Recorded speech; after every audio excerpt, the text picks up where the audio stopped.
Hey everybody, I'm John Granado and that's Josh Jordan. You can hear us on ESPN 97.5 and 92.5. You can also see Josh's work at sportsmaphouston.com. Hit subscribe if you haven't already so you get all of our content here at SportsMap HOU. Hey Josh, we have seen some big contracts being thrown around. $3 billion spent so far this offseason by major league teams. Carlos Correa, the latest. The Astros have been fairly quiet. They lost JV, but they brought in Abreu.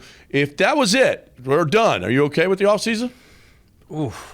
As long as maybe Michael Brantley comes back on a small deal, they got to do something with DH in left field. But if there's not a big money contract like a Benintendi or something like that, that's fine. I'm okay with it because, as we look at these numbers, Astros have spent the third most in the AL so far this offseason. So even though it feels like it hasn't been a lot, they've actually spent, and that's kind of what they do, right? Right inside the top 10 is usually where they spend, and that's where they are right now. Yeah, I'm not sure I'm happy if I'm these other teams of what they've spent so far. San Francisco with that contract with Carlos Correa is ridiculous. They've spent $463 million already this offseason. The Mets have spent $462. The Yankees $412. The Astros are seventh on the list, and they have spent $93 million.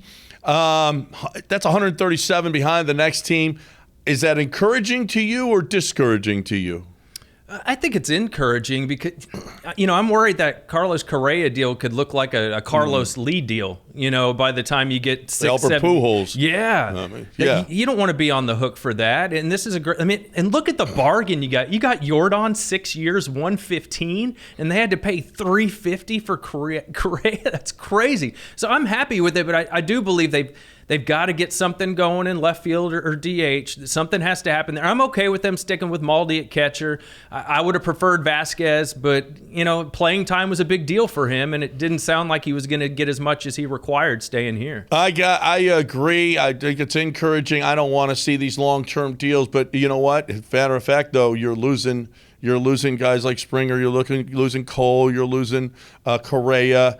You're going to lose Kyle Tucker because he ain't signing for no 5-year deal, so he'll be 30 when he gets out in free agency. He wants to take these 3 years of arbitration and then go. We talked about this morning on the show. You are going to lose some really, really good players. The thing about the Astros is what they've been able to do, though, is draft really well, develop really well, and bring up guys who are contributing and inexpensively, doing it inexpensively. I don't think Jim Crane is going to change, but if there was one guy that I would change for, I would give a 25-year-old Kyle Tucker a 10-year deal. He's still going to be good at 35. No, I agree. He's the one guy I would bet on the most out of that group to stay healthy and continue to perform at that level. And, I heard your conversation with Lance about that. They might have to adjust the way they do business a little bit, the Astros, just keeping up with the Joneses. MLB is changing. This strategy may not always be effective. In business, sometimes you have to kind of change your model to keep up with the landscape, and the Astros may find themselves in that place with Kyle Tucker. It'd be interesting to see how Yordan reacts if they do a long-term big deal with Kyle Tucker, because he took that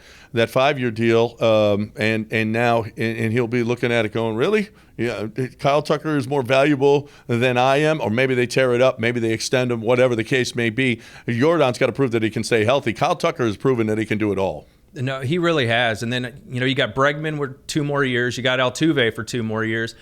I worry that, Bregman, saw what Verlander did. I noticed he was one of the first ones, to congratulate him on social media. Maybe Bregman's thinking, I kind of gave him the hometown discount. Now I'm going to go get my next big contract. And, if that means I have to leave, I have to leave. I think Altuve, though, I think they'll find a way to keep him around as, the best Astro ever. He's already taken less money. Maybe Altuve would do it again. Yeah, we'll see. That is going to be interesting. Bregman, Altuve is a 12-year guy, and they haven't signed one, and he's done it with 5-year extension here, 5-year extension there. But it turns out that it's a 10-year deal. So why not, if you're going to do that and you want to keep this guy a lifer, you might have to break down and give him that 10, 11, 12-year deal sometime.